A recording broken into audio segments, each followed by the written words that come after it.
Vida de San Juan el Bautista. El carismático profeta Juan el Bautista retornó hacia el desierto para vivir plenamente en contemplación del Señor. Su llamado al arrepentimiento y la conversión tocó las fibras más sensibles de un pueblo corroído por la corrupción y la putrefacción del pecado. Cuando instó a las masas de Israel al rito del bautismo en el Jordán, no hizo otra cosa que volver a los orígenes. La casa de Jacob había vagado en el salvaje desierto para limpiar su vida y extirpar cualquier nostalgia de Egipto de su haber. A la cabeza del juez Josué, el pueblo atravesó por el río Jordán, no sin antes haberse comprometido con Yahvé, Dios liberador, a seguir su ley.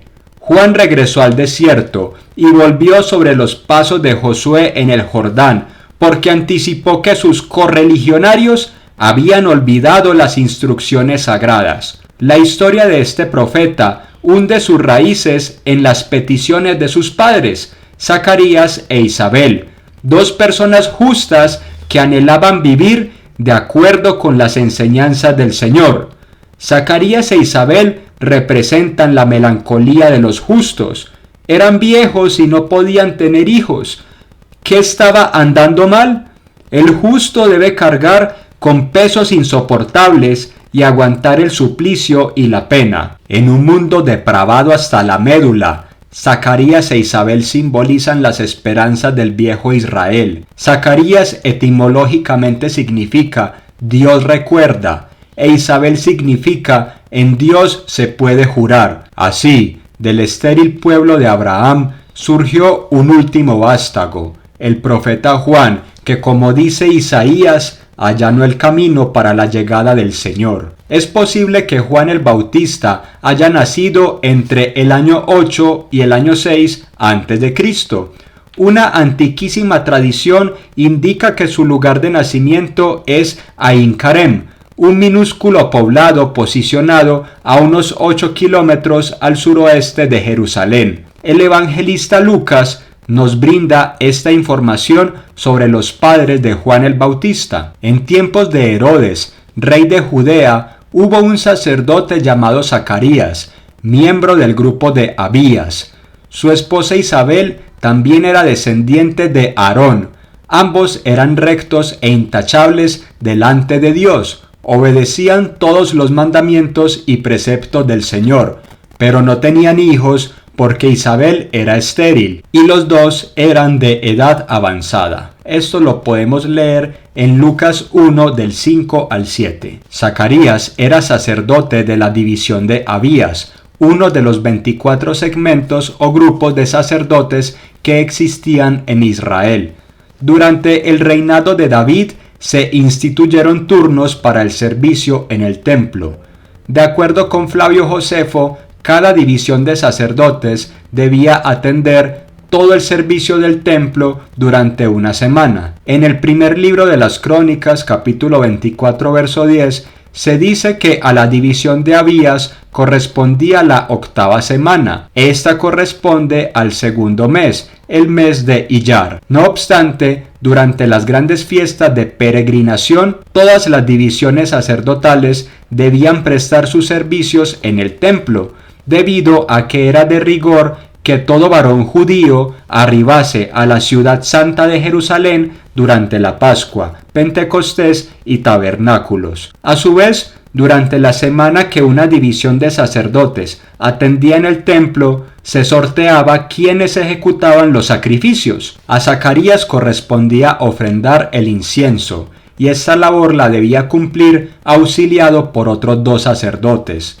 El aceite era derramado sobre los carbones encendidos, carbones previamente sacados del horno de los holocaustos, del altar de los holocaustos, y el humo comenzaba a subir hacia la morada de Dios, de la misma manera en que las plegarias del justo ascienden hasta los confines del firmamento. Mientras esto ocurría, los sacerdotes enarbolaban oraciones de intercesión por su pueblo, con la esperanza puesta en la venida de un Mesías liberador un verdadero ungido del Eterno. El relato bíblico nos revela que Isabel, esposa de Zacarías y madre de Juan, también pertenecía a la casa de Aarón. Por tanto, su ancestralidad se arraigaba en la casta sacerdotal. Era bien visto que un sacerdote estuviese casado con una mujer de la estirpe de Aarón, manteniendo así la pureza, no solo genética, sino legal. Isabel y Zacarías eran un matrimonio consagrado al Altísimo. Esto quiere decir que vivían únicamente en pos de sostener las tradiciones de Israel, la santidad de los ritos y los mandamientos pactados con el pueblo en la ley de Dios. Zacarías e Isabel recibieron la misma recompensa que Abraham y Sara, padres de Isaac, y que Elcana y Ana, padres del profeta Samuel. Dos personas viejas pueden educar a un hijo en santidad, pues ya gozan de una fe madura. Isabel se recluyó durante 5 meses antes de tener a su hijo, y alabó al Señor por su bondad. Muchos hijos nacidos de padres viejos en la Biblia están llamados a una vocación especial. Zacarías se turbó ante la noticia dada por el ángel. ¿Cómo iba él a ser un padre con su avanzada edad? Seguramente ya se había resignado a no gozar de descendencia. Andrés Bernardo Pernet nos trae esta interesante frase. Pero el ángel no solo le anuncia que tendrán un hijo varón, sino que le dice hasta el nombre: le llamarás Juan. Los nombres designados simbolizan bendiciones o gracias especiales que los acompañaban y representaban la promesa o prenda. Juan significa regalado u otorgado por la gracia de Dios. El nombre era muy apropiado, pues el niño fue un regalo de Dios, denotando la contestación de Dios a la ferviente oración de Zacarías y la misión especial que realizaría Juan como el precursor del Mesías. Lucas nos dice que María, madre de Jesús, visitó a Isabel, su pariente, en una aldea montañosa de Judea. Juan saltó de la emoción en el vientre de su anciana madre. Isabel reconoce en María la madre de su Señor, hijo de la casa de David. Interesante es la hipótesis de Pernet. En este momento, Isabel queda llena del Espíritu Santo.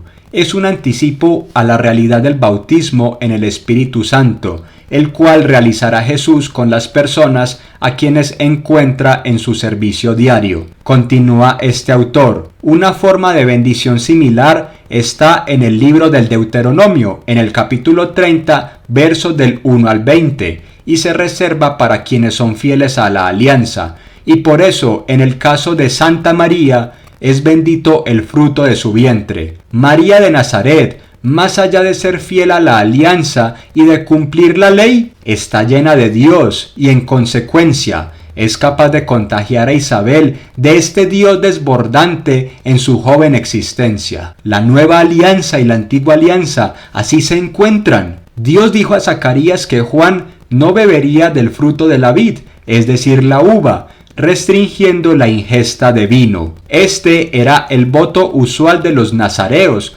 como podemos recordar por la historia de Sansón. Juan vivió entonces una existencia absolutamente ascética, afinando los sentidos espirituales y contemplando el curso de la historia sagrada, que poco a poco iba a llegar a su culminación. Los nazareos eran reconocidos como varones de Dios, por lo mismo eran altamente respetados en la comunidad. Juan nunca estuvo supeditado ante los dictámenes del mundo. A él no correspondía fama o riqueza. Su verdadera fortuna sería someterse fervientemente a los designios divinos. Juan llamó a todos los hijos de Israel al arrepentimiento y la conversión. Pronto vendría el siervo de Yahvé, quien cargaría con los pecados del mundo. La penitencia y la piedad son síntomas de una era que está llegando a su fin, pues ésta está siendo jalonada por el principio elemental sagrado que nutre y da vida a todo. Juan allanó el camino para el Cordero, que sería sacrificado de manera perfecta, plena y única, llevando a cabalidad la alianza que Dios estableció desde tiempos antiguos. Juan murió víctima de Antipas, tetrarca de la Galilea, quien sucumbió ante el deseo por su hijastra Salomé, hija de Herodías. Salomé y Herodías pidieron entonces a Antipas la cabeza del Bautista. Si te ha gustado el video, suscríbete, nos veremos en una próxima ocasión.